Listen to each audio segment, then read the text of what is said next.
Welcome to The Real Deal with Jason Silverman, the podcast dedicated to helping you build the business of your dreams and live the life you always hoped for, with valuable and fun tips and info to make your life easier and more fun.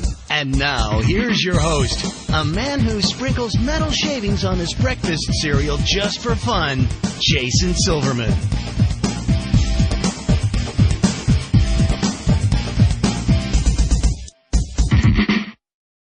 Hello, everybody, and welcome to The Real Deal with Jason Silverman. I'm your host, Jason Silverman, and I'm thrilled to share some time again with you today. I'm really quite excited about today's show. I feel totally blessed that I get to speak with such smart entrepreneurs and amazing human beings on such a regular basis. Life is great. Now, I'm confident that today's show will educate and motivate you to achieve even greater success than you've already found. Sound cool? My guest is the real deal on so many levels, as you'll immediately see once this conversation gets rolling. Now, I'm always on the hunt for superstar real deal guests who can share some success secrets with you that you can implement immediately, as in today. Today's guest is, plainly put, a fantastic person, and I'm excited to pick his brain a bit today so that you can benefit from his experience and his expertise. Now, for the folks who I work with in any of my coaching programs, mastermind groups, or through Powerful Words character development, all-star cheer sites, or dance sites done right, you know how much I focus on finding your why and being passionate about your work, right? Well, hopefully this show is going to help you to do just that. So today's going to be my honor and privilege to share an amazing resource with you. You're going to love today's guest. He's got a ton of valuable info to help you succeed, as well as a fun way to deliver it. So I want you to strap yourself in. Today's show is going to be awesome. As I'm sure you already know, I'm committed to helping business owners just like you to become more successful, enjoy your career more, and in general, make your life significantly and dramatically more fun. Because as we all know, folks, we only go around one time. Let's make sure it's one hell of a ride. All right, boys and girls, it is now that time to stop surfing Facebook, put away your phone, your tablet, your child, your dog, your cat, your spouse, anything else that might possibly distract you from today's show. You're about to get some great and immediately implementable information, and I don't want you to miss even a second of it. So before we officially get going, I want to give you a little bit of background about our guest today. Dan Miller is the author of 48 Days to the Work You Love. So Dan is the author of the New York Times best-selling 48 Days to the Work You Love, No More Dreaded Mondays, and Wisdom Meets Passion. He's been a guest on the CBS Early Show, MSNBC's Hardball with Chris Matthews, Moody Midday Connection, and the Dave Ramsey Show. Dan has spoken at the White House Christian Fellowship and is in high demand at national conferences on changes in the workplace and at universities and business conferences. Over 130,000 people have subscribed to his weekly newsletter. His 48 Days podcast consistently ranks in the top 3 under careers in iTunes. And the 48days.net business community is viewed as an example around the world for those seeking to find or create work they love. Sounds pretty darn awesome to me. Dan, welcome to The Real Deal. I'm thrilled to have you today. Well, thanks, Jason. I'm delighted to be your guest.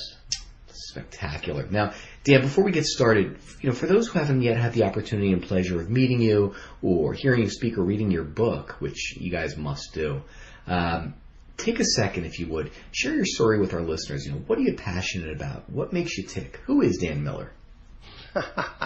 Well, that's a great start because I can sure go with that. I grew up on a farm, so I was a farm kid. My dad was bivocational. He pastored a little tiny church and got no income from that, but eked out a living farming just to keep food on the table. So I grew up in that environment, believing that I was headed to work on the farm as well, and that was what was expected of me. But somewhere in that environment, I got a hold of a little audio recording called The Strangest Secret by Earl Nightingale. And here's this old gravelly voiced man talking about we become what we think about. And I thought, is there really opportunity for me to be more, do more, have more, go more than what I saw as my future there, just by changing what I allowed into my mind? And it became a really foundational principle for me that continues to serve me well today. But I started reading and talking to people, and then went on to college and graduate school and the kind of things to broaden my opportunities. And that's really worked well. But along the way, I got multiple degrees in psychology, but didn't have any desire to be in traditional psychology or counseling. It moves much too slowly for me. So at this point, I'm a coach. But along the way, I'm also an entrepreneur. So I had multiple businesses, some good, some disasters, but learning all along the way. And so for the last 20 years, I mean, those things kind of came together. And for the last 20 years now, I've been privileged to be in this space that we call author, speaker, coach, helping people figure out, how are they uniquely gifted? What are their strongest areas of competence?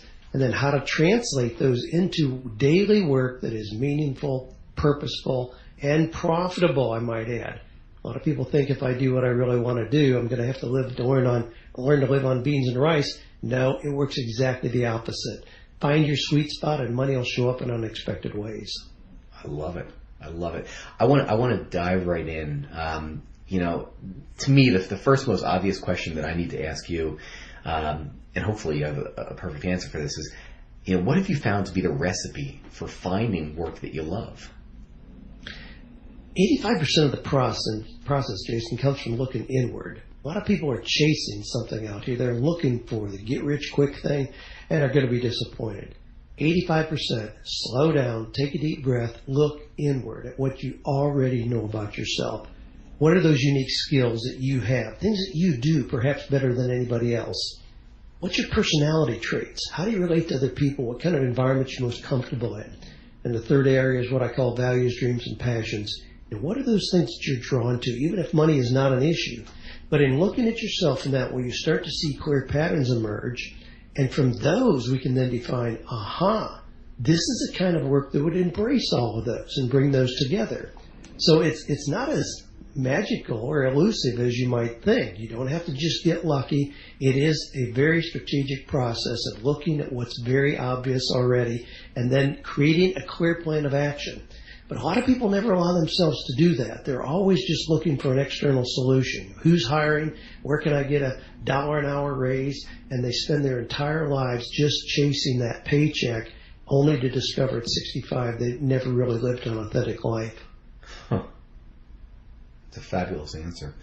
Can you diagnose the problems and the challenges of why people end up in occupation versus vocations and the reason why they stay there? Well, unfortunately, we have an educational system that doesn't do a whole lot to help people find an authentic path. We have an educational system set up to create average students that know how to respond to tests well to lead them to jobs in cubicles. Now, I've generalized broadly there, obviously, but we see that happen a lot. So I actually work a lot with people who are in their mid-40s or 50s who are saying, yeah, I'm a dentist, I'm an attorney, I'm a doctor, I'm a pastor, but, and everybody sees me as successful, but I hate the life I've created for myself. And we discover that they're living somebody else's dream. They're living out somebody else's expectations. And so we do a lot of realignment to people, no matter where they are in the age continuum, but there has to be that sense of authentic fit. And if that means growing dandelions or carving in wood, where I know people are being successful even in odd things like that, then do that with excellence rather than trying to be good in something that doesn't fit you. But people get caught up in that. Well, I've got to get a job. Gee, I love art. I love music, but I've got to do something practical and realistic. So they get a job where they think they're being responsible and they bury the very best that they have to offer the world. Wow. Well, I guess the natural follow-up to that is, is there a way to make the transition from a job that you hate to a career that you can, I guess you'd call it, play in and get paid for? There really is.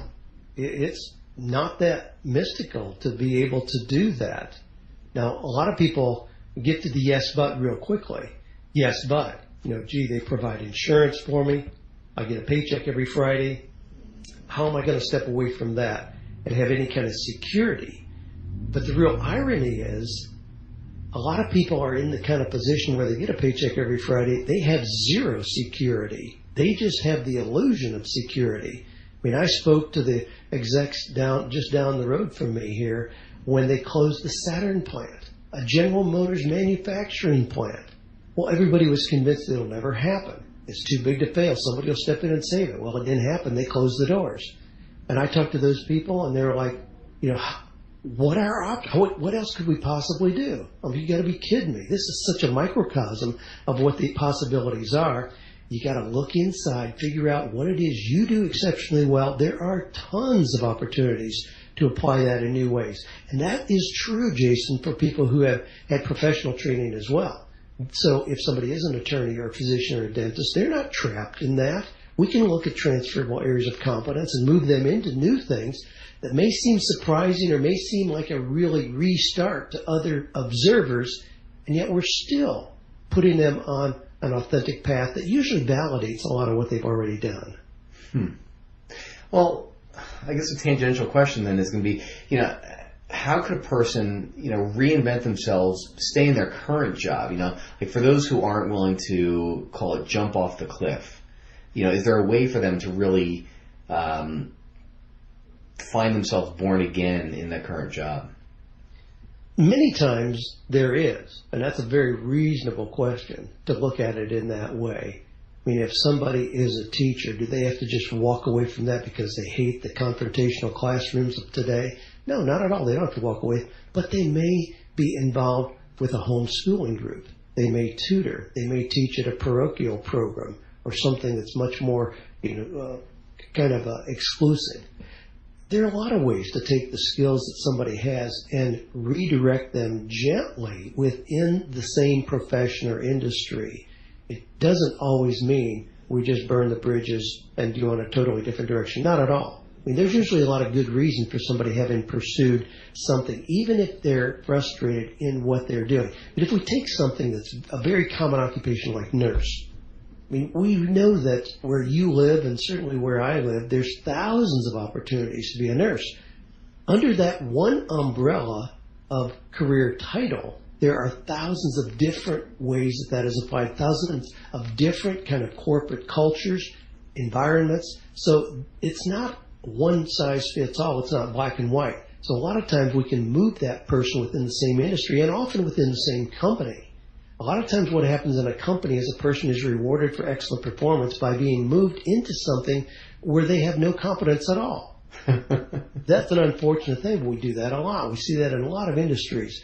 We reward the little teller because she's really great with customers and make her a branch manager where now her job is on the line if she's not out knocking on doors generating commercial accounts, which takes her totally out of her area of competence and comfort zone. So we see that a lot. So there are opportunities to move within an organization because of the variety of duties required, almost always, if somebody wants to look first at that. That makes a lot of sense. It really, really does. This is actually going to be, I think, really telling. Are you able to name some of the biggest obstacles as to why people, don't wind up finding the work they love? Yeah, fear looms large. Just fear of the unknown. No matter how miserable it is, there's something comfortable about predictability. Now that we could spend a whole lot of time parked there, Jason, but we see that a lot where people know they're uncomfortable, they're frustrated, they're discouraged with what they're doing, but the idea of even doing a job search for another kind of job, let alone the possibility of doing something more creative and non-traditional, is really intimidating. So they get trapped in what I call comfortable misery. They know they're miserable, and at least it's predictable. They know what's going to happen, and they just grin and bear it and think, well, only 13 more years and I'll get that retirement check. I mean, what a horrible, horrible way to spend the biggest part of our time as we do, in work that is not really fulfilling. So fear traps people, just fear of the unknown. The idea of risk traps people. But we need to reshape what risk really means. I mean, risk, by definition, means you don't have any control. So if you and I go to Las Vegas and we put the deeds to our houses down on a roll of the dice, that's risky. Mm-hmm. That's not what business people do. I mean, yeah, we have no control over that. It's just luck of the draw, so to speak. But if we create a careful plan, if we look at what it is we do well, and we map out a plan of action and walk into that, that has more security, more potential to give us security and success than just hoping that we get another paycheck next week. Brilliant. Absolutely. And that's been borne out. There's some really amazing studies out there. I mean, people like Dr. Thomas Stanley in The Millionaire Mind, looked at that very thing. But the common person on the street thinks that going to a job and getting a paycheck every week is secure. Whereas if I go down here to downtown Nashville, Tennessee, where I live, with a little hot dog stand, and I'm going to have 276 people come by every day with a hot dog stand and purchase something, they think that's very risky. People who end up extremely wealthy see it as exactly the reverse. They see going to a job where you have the potential to have one person put you on the street tomorrow as extremely risky, whereas if you like hot dogs and you have a little hot dog stand, you have to have 276 people decide they don't want to do business with you anymore to put you out of business. You have tons of security in that kind of margin. Exactly. Different mindset. Very different, but very powerful. Very, very powerful. Now, a successful life obviously has a broader theme than just work. So, how do you define a successful whole life that speaks to your greater philosophy? Well, you mentioned in the introduction that one of the books I've written is 48 Days to the Work You Love. And in there I look at 7 different areas of life. Just being successful at work or even financially is not enough. We can name names but won't, but there's a lot of people who have knocked it out of the park financially, and we won't want to trade places with them because of the trail of pain they've left behind physically and personal relationships in their communities, things like that. So, success is much broader than just getting a big paycheck or having a nice job or business. You have to be making deposits of success in what you're doing physically, personal development, socially, in those relationships of those closest to you, spiritually. I mean, there's a lot of areas of life where we want to be nurturing those and being successful. Work really is just one small tool for success in our lives. And as much as I talk about the importance of it and certainly believe in the importance of it, it's still just one tool. It's not the defining characteristic of a successful life. Love that. So, I mean, you're spot on in that. I mean, we've clearly seen whether they're rock stars or actors or whoever, or professional athletes who have absolutely crushed it financially, that you wouldn't change places with them for all the money in the world. So that's a great point. Many people obviously don't know where to start to find their purpose, and obviously purpose is going to be a major component here. Nor do they understand how to use that purpose through their work. So are there some simple steps that folks can use to get the ball rolling? When you define it, or when you call it finding their purpose, I mean, that is a fairly broad concept. I mean, I love the word, but it brings to mind, other people may frame that as calling, mission, destiny. Those are all words that kind of fall in that same category. There's certainly a lot that's been written out there about that in the last few years. I mean, we've really given a lot of lip service to having a personal mission statement. What is your purpose? We know that any good organization is going to have that. So if it's McDonald's, Boeing, or Microsoft, or whatever, they have a mission statement so that every activity in that organization ought to reflect back on and embrace the mission statement. We can do that as individuals. A lot of people haven't done that, and so there's really no filter by which to make decisions. So, here's a new job opportunity. Well, yeah, it pays a little more. Why wouldn't I take that? Without a purpose statement, without having clarity and purpose, you really don't have any benchmark for how to make that decision. Now, what I like to do is distinguish between purpose, and we could call that vocation, calling, destiny, mission, those kind of, well, let's just say purpose. We'll use your term there. So there's a difference between purpose, career, and job. Now, job is the smallest component. That's just what we do daily to create income. Yeah, it ought to fit with who we are, and it ought to embrace our purpose. Career is a broader thing. Well, let's say as part of your purpose, you really wanted to help reduce pain and suffering in the world. That would be a legitimate part of that, and you ought to be able to sense that just because of the repetitive occurrences in your own life. That's how we define purpose. It ought to just come to light where you know you're in the zone. You know that this is what you were born to do. That's the kind of process by which we all define our purpose. Knowing that, if that would be part of it, we want to help reduce pain and suffering in the world. Then we go to career as a subset. Well, as a career, to fully embrace that, you could be a physician, a massage therapist, a sports trainer, biochemist, pathologist, pastor, missionary, teacher, politician. There are a lot of careers that would fully embrace that. Job is the smallest component.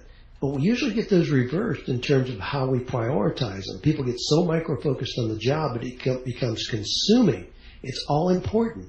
And consequently, if something happens to the job by circumstances of their own choosing, then they're devastated. They feel like they have no roots, no anchor. They don't know where to go. They feel like they're starting over. That should never be true. Changing a job or changing a business should never change your purpose. But that's where you have to start. Define your purpose and build from there.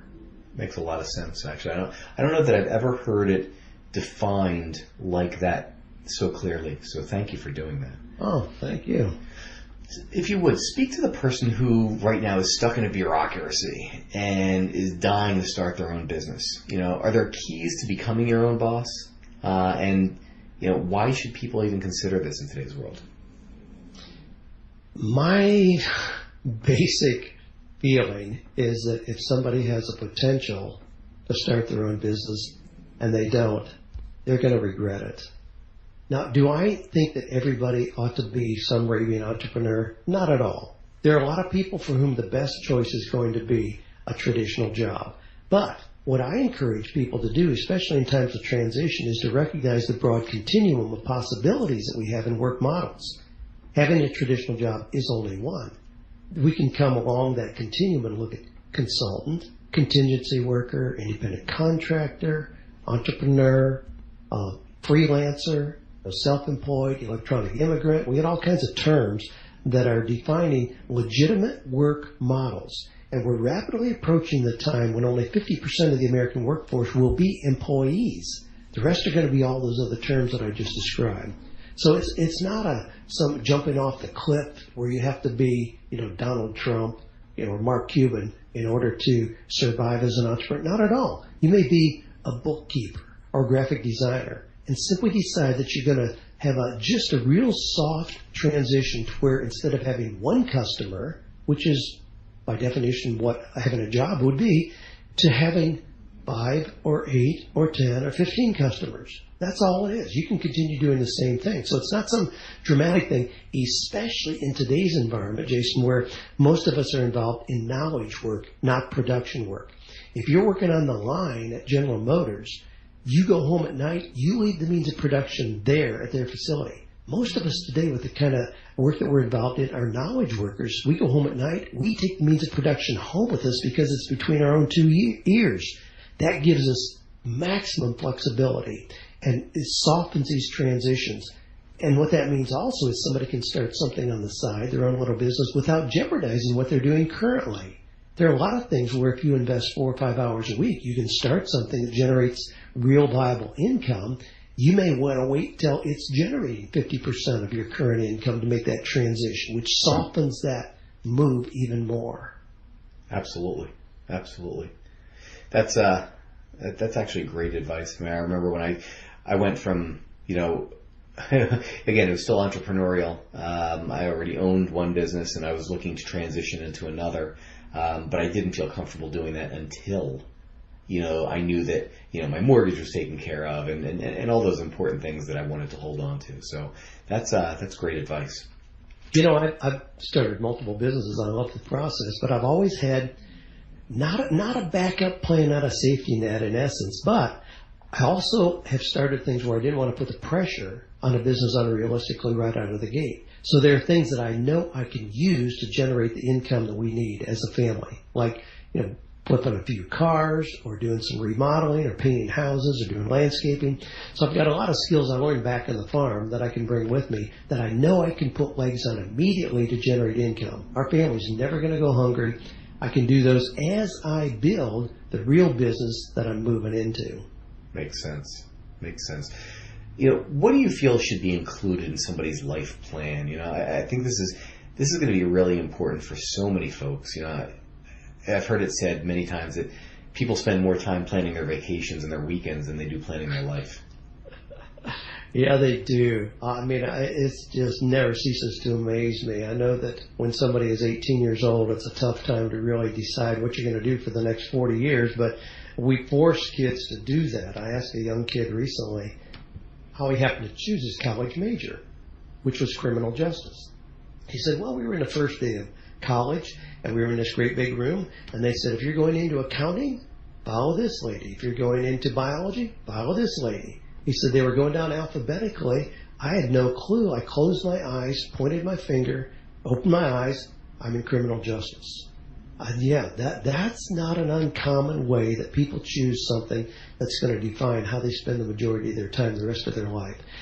Now, fortunately, we know that 80% of college graduates, 10 years after graduation, are working in something totally unrelated to their college major. That's okay. That's not a negative. I mean, college is just a way to kind of prove our self-discipline. It should never force us into a career path from which there's no escape. We're too young to be able to ask the right questions at that point. So this is a continuing journey. It continues to unfold where we have more and more information about how to make good career decisions. It's not a one-time thing. So people ought to give themselves the liberty to recognize this is a process. I often have parents call me, oh man, my son just graduated from college. He still doesn't know what he wants to be. Gee, my daughter's been out of school for 2 years. She's had 5 different jobs. Will you help him? I said, sure. Why don't you have him call me in 10 years? Because those initial years of working a variety of things serve a wonderful benefit of clarification. It's not a challenge to find the one right thing you're going to do. The variety of things is powerful in helping in the clarification. So I think we ought to give young people more freedom to do exactly that. And we're seeing that more and more. I mean, we're seeing, kids who don't get married until they're in their 30s, and they've done a variety of things. They sleep on a friend's couch for a month because they don't really care about having a mortgage or a fine car in the driveway. They're just experimenting, and that's a healthy process. Wow. All right, well, I want to talk about this for a second. Do you believe the people who just go to work are trading their time and energy for money, and the people that go to their vocations are trading their talent and passion for purpose, and money follows? Well, those in general, yes, but I don't want to just categorically take a broad swipe and say that people who get paid for their time are just somehow compromising. There are people who do that and do it admirably. I took my granddaughter to Taco Bell today, and there's a young man there who I've watched since the day he was hired. I observed his being hired, actually, because he walked in off the street and was hired 4 minutes later. And I thought, you got to be kidding me. But I've been tracking him since then. He's been there about 6 months. He's moved up twice in terms of management and income. I think that's a great path for him to be on. I'm not going to talk to him and tell him, you need to go out and start your own landscaping business. He needs the experience of what he's doing, working in a structured environment, to learn some things before he's going to really be prepared well. So there's value in doing that for a lot of people. But when I work with people and we really start to look at what is authentically you and what's this going to look like in work, we don't often find a solution on a list out of the Dictionary of Occupational Titles. That's way too confining. We just put up on our property here a beautifully sculpted bronze eagle. The wingspan's about 40 inches across. It's a beautiful eagle. Now, the gentleman who did that, there is no place you're going to go to school, go to college, and in your second year of college, you meet with a guidance counselor, and he says, hey, you ought to be a sculptor. It's just not going to happen.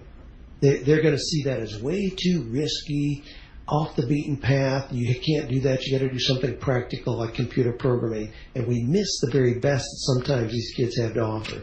Now, fortunately with him, he found that path on his own. And it's been affirmed over and over and over again. His work is just breathtaking. But we almost miss it with a lot of people, where we don't allow them to experiment in those areas where we think it's somehow not practical or realistic. And that's where we see so many people who are waking up to the things that they really wanted to do when they were children, and all of a sudden they're 50 or 55 years old. In the last couple of years, all the people that have been laid off, for many of them, it was simply a wake-up call to bring to life something that's been dormant for years and years and years, somehow got swept under the carpet in the realities of life. I guess that does put a silver lining into the pink slip. Oh, all the stories we've got there. I mean, the knee-jerk reaction is always, oh my gosh, we got to take kids out of private school. We got to quit sending them to Jason's program. We aren't going to go on vacation this year. We got to pull back in or turn the car back in, the lease program. I'm thinking, why would you think less? Why would you instantly assume less with the change, even if the change is unwelcome and unexpected? And a lot of times those people 18 months later saying, oh my gosh, it's the best thing that ever happened to me. It released me to do what my heart was calling me to, and the results have been unbelievable in terms of what it's providing. Huh. Would you speak to some of the myths to finding the work you love that you write about in No More Mondays? Because there's some really interesting pieces here. Well, there's a whole lot of things that we get caught up in that we just assume to be true. The things like, if I'm interested in art or creative things, I can't make a living doing that. We're seeing a real pendulum swing back to the embracing of right brain skills. I mean, for years we've taught that left brain skills, those analytical things, detailed things, financial analysis, computer science, those are the things where you get security. Well, you know what? Those are the easiest things to outsource to somebody who lives on the other side of the world, where they can be doing the work at half the price when we're asleep at night. But the right brain skills, empathy, caring, relationship, art, connection, those kind of things will give you security like people have never experienced in their work before, because you can't outsource that. I mean, even the kind of things, we've got some people working on our property right now, some guys that are doing some dramatic landscaping. Well, I can't outsource that to India or China or Taiwan. I have to have somebody right here where I live that has that kind of ability. They have amazing security in those kind of positions. That's interesting.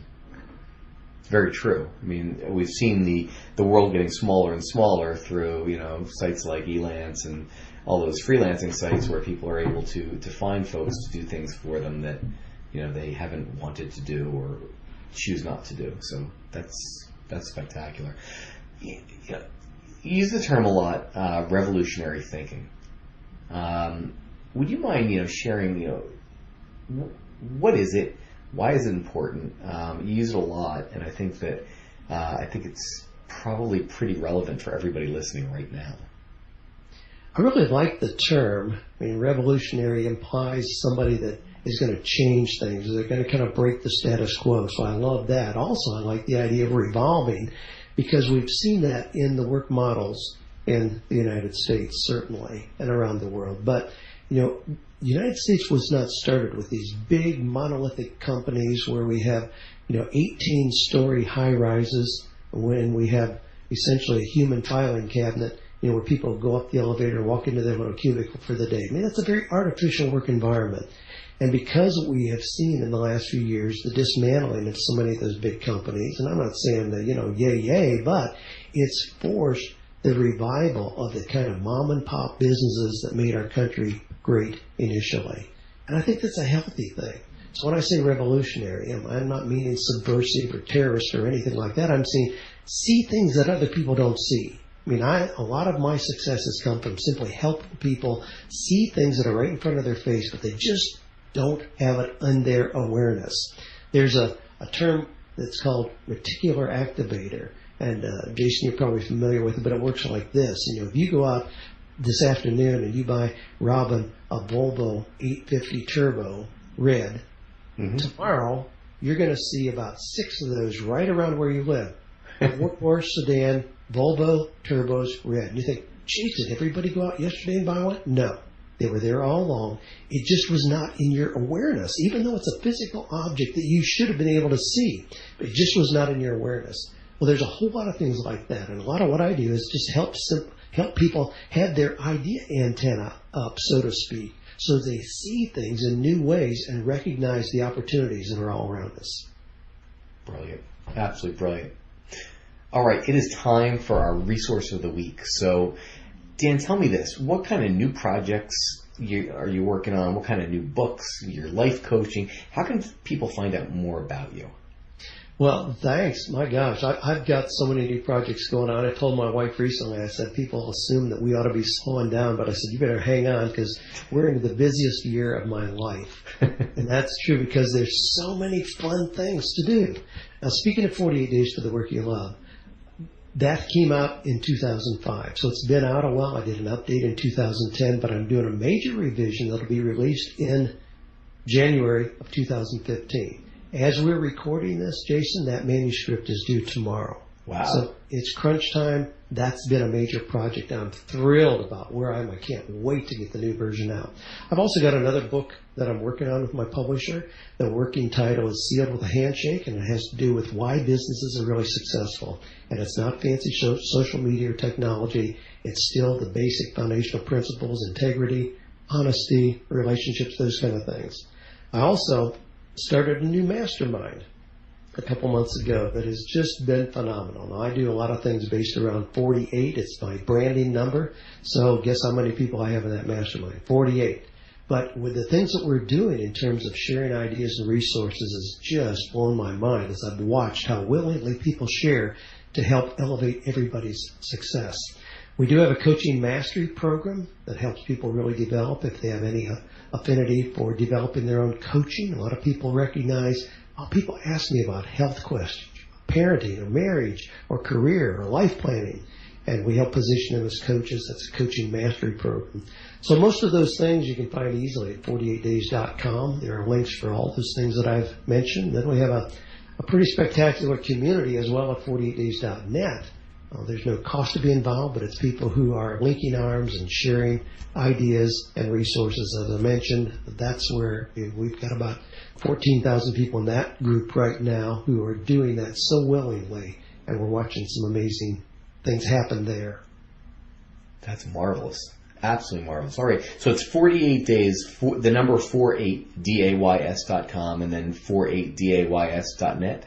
That's correct. Marvelous, yep. Marvelous. I just want to make sure I've got this right for the show notes so that should somebody be streaming this from my site, they'll be able to click through immediately, which I would strongly encourage you guys to do. So, fabulous. All right, the way I like to end all my podcasts, Dan, is if you could give business owners just one solid piece of advice to either help their business or, more importantly, help them to live a better life, what would that piece of advice be?